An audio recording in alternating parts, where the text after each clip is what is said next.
Bueno, entonces acabamos de pasar de construir una clase desde nada. Ahora vamos a tratar el tema de cómo construir abstracciones de datos incrementalmente. Ustedes ya conocen también de sus cursos de orientación objeto, que básicamente es usando la herencia, pero pues mirando cómo se hace eso aquí en escala.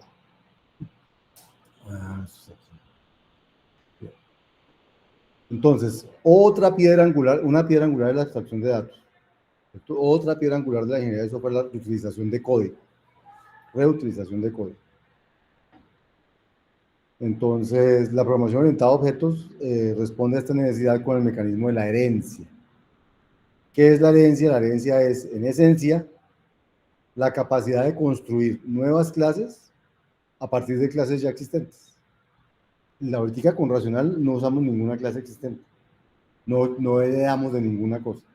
Aunque, grosso modo, sí, porque sabemos sumar enteros, multiplicar enteros, luego estamos heredando lo que hacían los enteros, ¿cierto? Eh, pero no está explícito allí. O sea, la herencia es un mecanismo para construir incrementalmente abstracciones de datos. ¿Qué significa incrementalmente? Añadiéndole a otras cosas y luego añadiendo y así. Entonces, para esto Scala provee una cosa que se llama clases abstractas. No sé cómo las llamaban ustedes en Java. Me imagino que también así. O sea, clases que no están implementadas, exacto. Herencia. La herencia en escala es herencia simple. No hay herencia múltiple. Pero hay un mecanismo que se llaman los rasgos o los threads, que son para, para implementar una especie de herencia múltiple, pero que no es herencia múltiple. Que no la podemos llamar herencia múltiple, sino creo que es parecido a lo que llaman en Java las interfaces. Y los conceptos clave que tienen que ver con estos, el grafo de herencia, el control de acceso y el control de encapsulación, son los tres conceptos claves de programación orientada a objetos que tienen que ver con esta parte. ¿Qué son las clases abstractas? Entonces vamos a ir ilustrando con ejemplos. La estructura discreta más sencilla y fundamental, por ejemplo, es el conjunto. Las dos operaciones básicas sobre los conjuntos son o agregarle un elemento a un conjunto, que da un elemento y un conjunto, construye un nuevo conjunto con ese elemento ahí adentro, o saber si un elemento pertenece a un conjunto, que da un elemento y un conjunto, devuelve un booleano indicando si el elemento pertenece al conjunto o no. Otras operaciones básicas sobre los conjuntos son la unión de conjuntos, la intersección de conjuntos, la diferencia de conjuntos. Entonces queremos implementar una abstracción de datos que represente este concepto de conjunto. Pues para ello es importante que el lenguaje provea mecanismos de abstracción que permitan especificar requerimientos sin necesidad de detalles de implementación. Scala provee el concepto de clase abstracta entonces. Entonces, vamos a ilustrar el concepto de clase abstracta con una implementación de conjuntos. Entonces, para modelar los conjuntos de enteros, vamos a definir una clase abstracta que dice clase abstracta, abstract class, conjunto de enteros, que tiene dos métodos: insertar un elemento al conjunto o saber si un elemento pertenece al conjunto.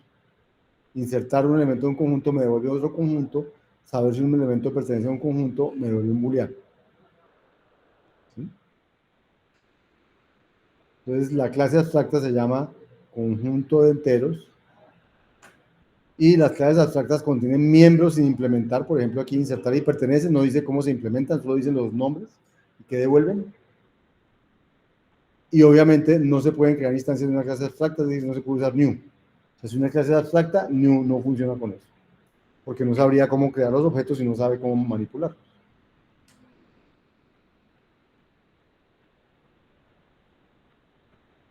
Entonces, vamos a mirar aquí la clase.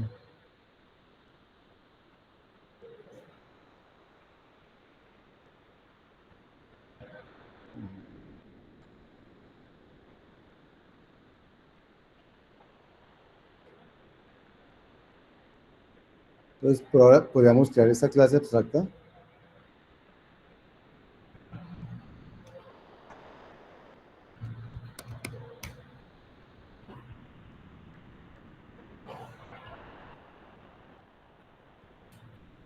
Pero no puedo hacer mayor cosa con esa clase porque como no se puede hacer new, no puedo crear objetos, simplemente lo que puedo hacer es crearla y ya la creo.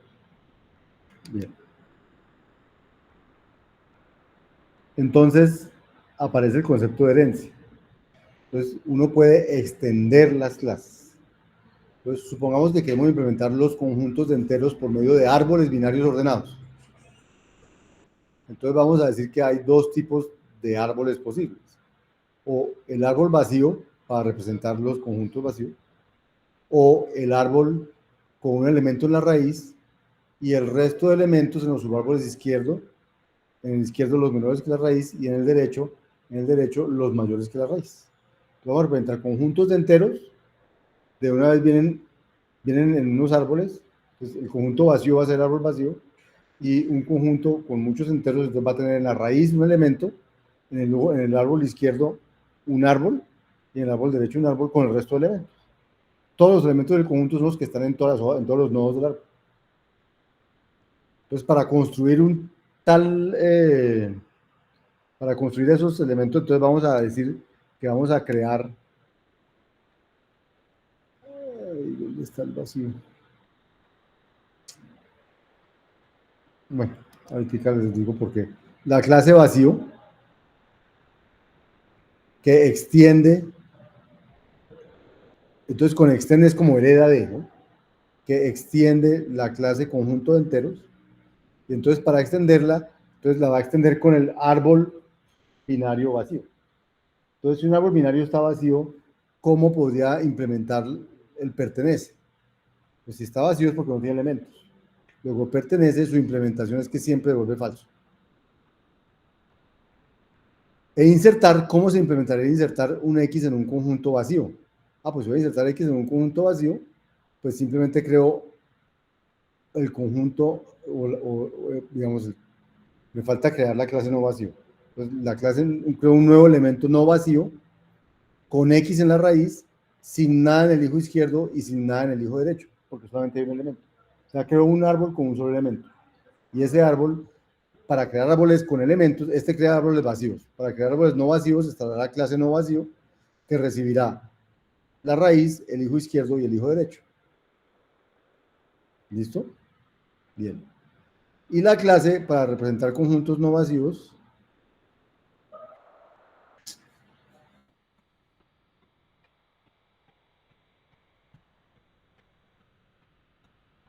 la clase para representar árboles no vacíos, entonces es esta de abajo, recibe un elemento que es la raíz del árbol, un conjunto de enteros que es el árbol izquierdo, un conjunto de enteros que es el árbol derecho, entonces hereda de conjunto de enteros, entonces tengo que escribir, como conjunto de enteros en una clase abstracta, tengo que escribir cómo se implementaría pertenece allí y cómo se implementaría insertar allí. ¿Cómo se implementa pertenece? Entonces, pues es fácil. Me pregunto si el X es menor que la raíz. Entonces, si X es menor que la raíz y está, debe estar en el lado izquierdo. Entonces, devuelvo, mire si pertenece X.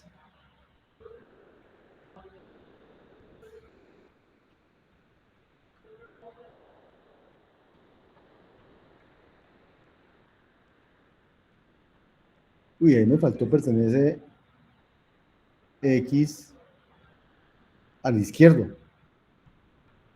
Me faltó eso. ¿Qué me habrá faltado? ISC, ahí estaba ISC. Ah, aquí está el ISC, mire. Sí, sí, decía. Entonces, mire si en el hijo izquierdo pertenece X. Si X es mayor que el elemento, entonces mire si el derecho tiene a X. Y si ni X es menor ni mayor que el elemento es porque es igual. Entonces ya lo encontré. Entonces daría true. Esa es la función pertenece. Y la función insertar X en un conjunto de enteros, entonces, si X es menor que la raíz, quiere decir que el elemento debe ir al lado izquierdo, porque es menor que la raíz. Entonces, creo eh, un nuevo árbol izquierdo.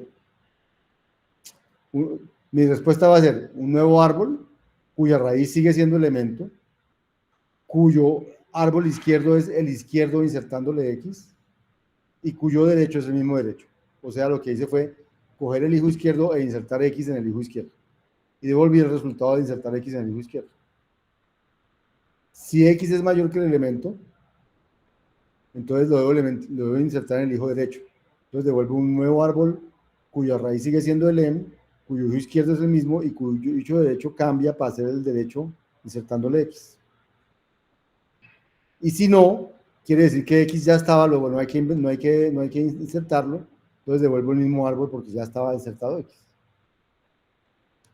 Y esas son las versiones de vacío y de no vacío. Las clases vacío y la clase no vacío. El asunto es que, fíjense que la clase vacío no recibe nada.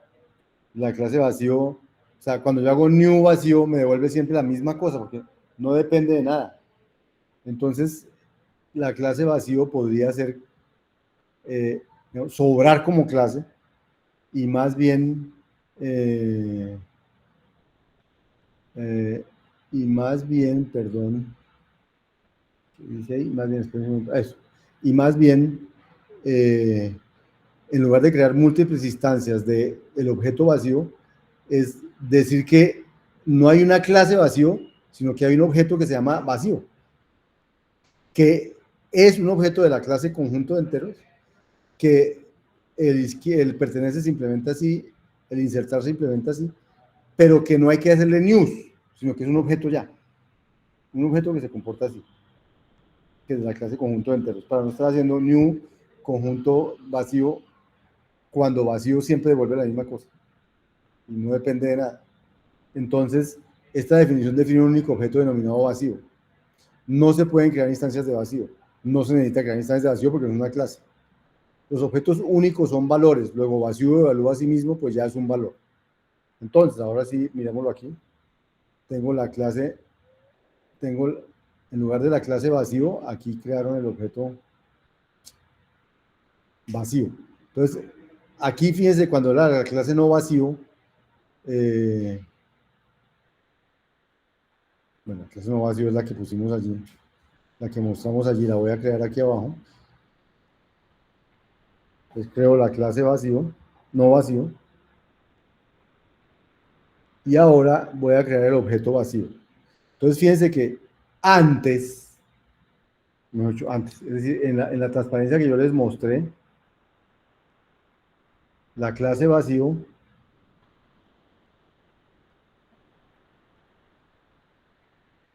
creaba un nuevo no vacío y aquí adentro decía new vacío, new vacío.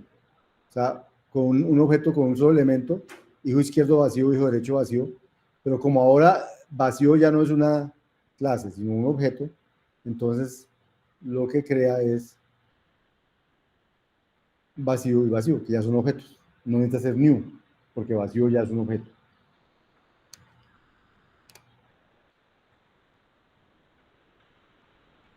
Entonces vacío escribe pertenece, escribe insertar, y aquí insertar crea una clase con un objeto con un solo elemento, y los árboles izquierdo y derecho vacíos. Entonces ya creé la clase vacío, la clase no vacío, entonces ahora podría empezar a crear conjuntos. Me voy a crear el conjunto 1 que coge el vacío y le inserta el 3.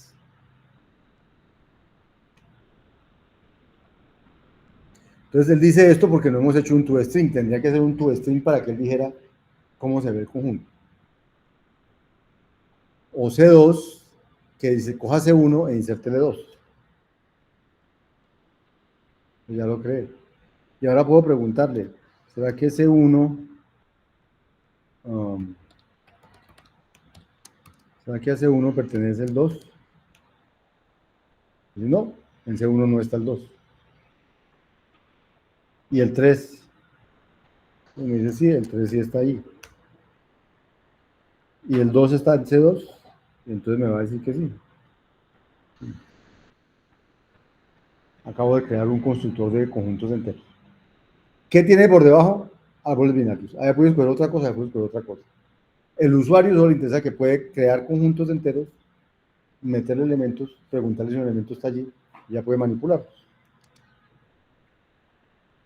¿Listo? Hay solo una cosa que no he mencionado, creo que estaba aquí arriba, detrás,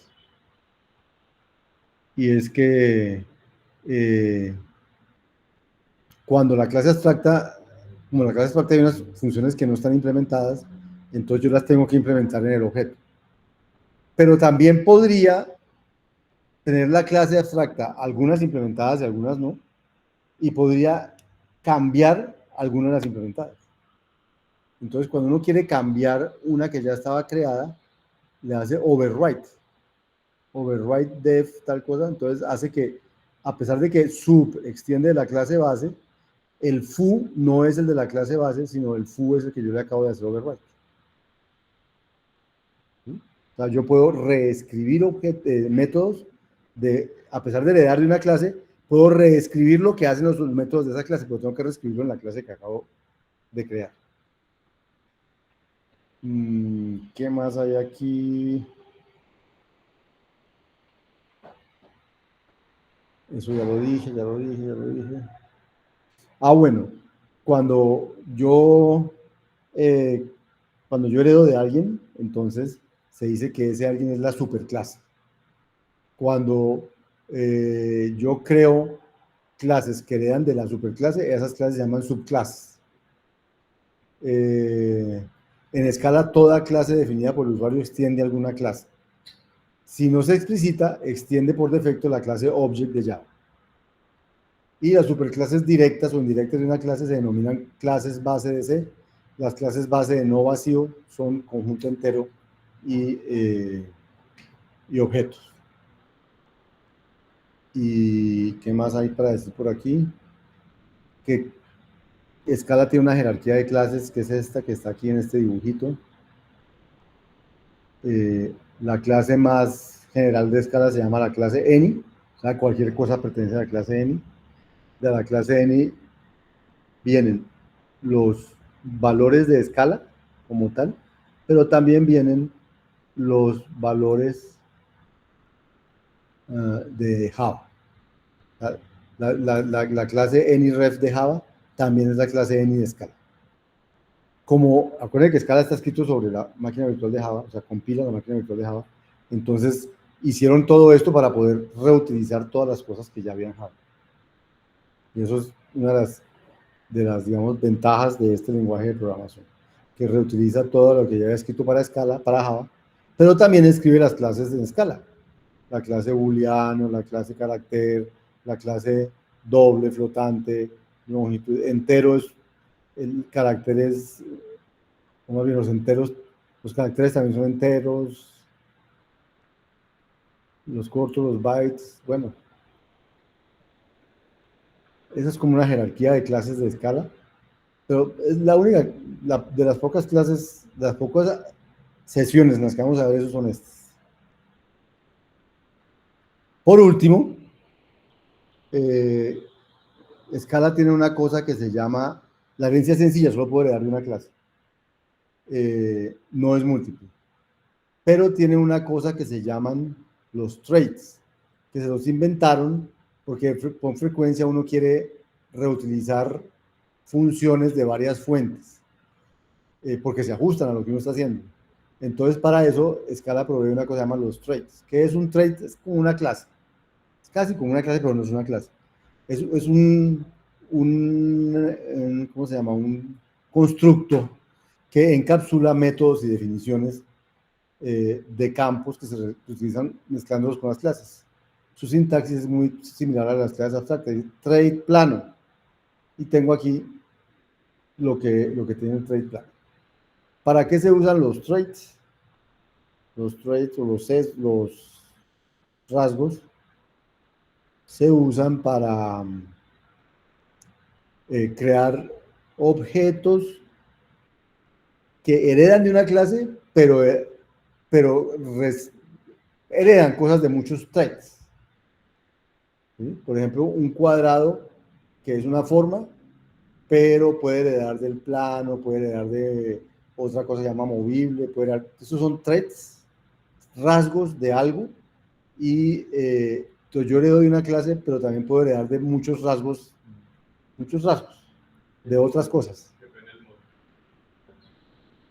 debe ser algo que permite crear objetos que se mueven.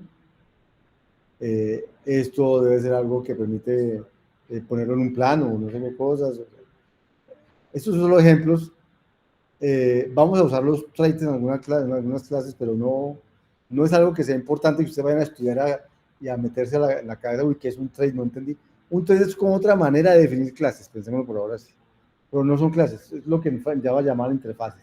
Pero yo no soy experto en Java, pero no sé si cuando ustedes vieron Java vieron interfaces. Entonces es como el paralelo de lo que allá es interface, aquí son traits. Los traits no pueden tener valores, solo permiten definiciones, solo def. Los valores, o sea, esos como atributos solo se le permiten a las clases. Los traits solo tienen como métodos para heredar. Como este curso no es de orientación a objeto, no entraremos en más detalles sobre los traits. Y cuando lo usemos no va a ser sencillo, no va a ser complicado.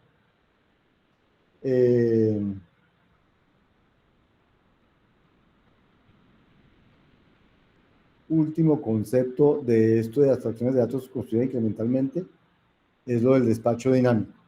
Eso es importante. Los lenguajes orientados a objetos implementan lo que se llama despacho dinámico. ¿Ustedes saben qué es despacho dinámico? Eso, cuando un objeto ejecuta un método, el método que se ejecuta se define cuando se invoca y no se define en compilación. O sea, es en el momento de ejecución que uno mira cuál método tiene que utilizar. Entonces vamos a verlo, por ejemplo, aquí. Supongamos que me dicen ejecute vacío.pertenece 1. Entonces, ¿de dónde saca el método pertenece que hay que ejecutar? Entonces él dice, pues está en el objeto vacío. Está definido que pertenece es falso. Entonces en falso reemplaza dis por vacío, pero ahí no hay dis. No tiene argumentos y reemplaza x por 1. Tampoco tiene x, entonces va a dar falso. Esa es la ejecución de vacío.pertenece de 1. Pero ahora si me dicen, mire, ejecute, haga un nuevo no vacío, 7, vacío, vacío, y pertenece de 7. Entonces, ¿cuál es el pertenece que se va a ejecutar? Entonces el pertenece que va a ejecutarse de la clase no vacío. Entonces la clase no vacío, el pertenece, dice esto. Si x menor que l, is pertenece a x y no ta, ta, ta, ta. Eso es lo que dice el cuerpo de pertenece de la clase no vacío. Entonces fíjense que a pesar de que es el mismo método que se llama pertenece, el método que se ejecuta no es el mismo, porque él lo va a buscar en la clase a la que está asociado. Y entonces lo que llaman despacho dinámico. Es en ejecución que él va y busca cuál es el método que tiene que ejecutar. En compilación él no sabe cuál método tiene que ejecutar porque podría ser otro. O alguien lo puede haber reescrito, lo que sea. Solo en ejecución se puede definir eso. Entonces, él dice, voy a ejecutar este cuerpo y este cuerpo. ¿Quién es el dis? El dis es, o sea, ¿quién es el dueño de este cuerpo? De este pertenece este señor, no vacío. No vacío. ¿Quiénes son Isk, Der y Elen? Son este 7, este vacío y este vacío de cuando se creó el no vacío. ¿Y quién es el X del que hablan ahí? Pues el X de cuando se creó el objeto. ¿Sí? Y ya con eso puedes decidir qué da esto. 7 menor que 7 no.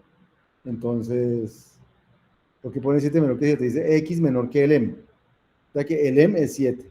X es 7, entonces quedó 7 menor que 7. Si no, si pertenece 7, si era eso, era eso. Si no, mire si 7 es mayor que 7, tampoco. Entonces, como 7 es igual a 7, va a dar true. Si buscaban el 7.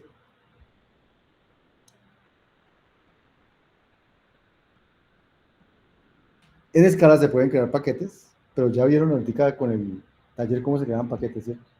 Entonces, esto no voy a ponerme a trabajar en eso. Se pueden importar, ya vieron cómo importarlo.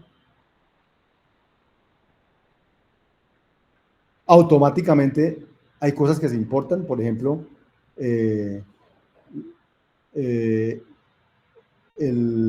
los tipos int, boolean, object. el require, el assert, son cosas que están importadas por defecto. Todos los miembros de paquete de escala están importados por defecto, los de java.lang, los de no sé qué. Eso, hay un poco de métodos que ya uno podría usar por defecto porque están importados sin que uno haga import.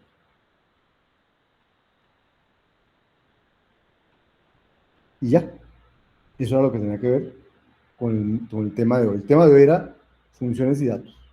Y el tema de hoy era básicamente decirles todos los datos que hemos usado hasta hoy, que no hemos visto que eran objetos, son objetos. ¿Cierto? Y los que vamos a seguir usando son objetos. Pero nuestro curso es de programación funcional. Luego usaremos los objetos como datos para que las funciones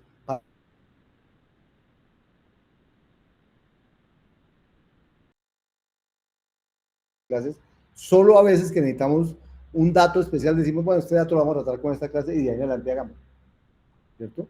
O vamos a hacer reconocimiento de patrones y el reconocimiento de patrones depende de unas clases especiales que llaman clases case.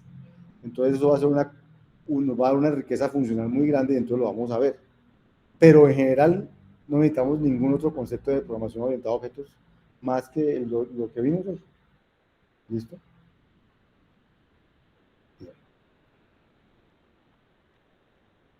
Entonces,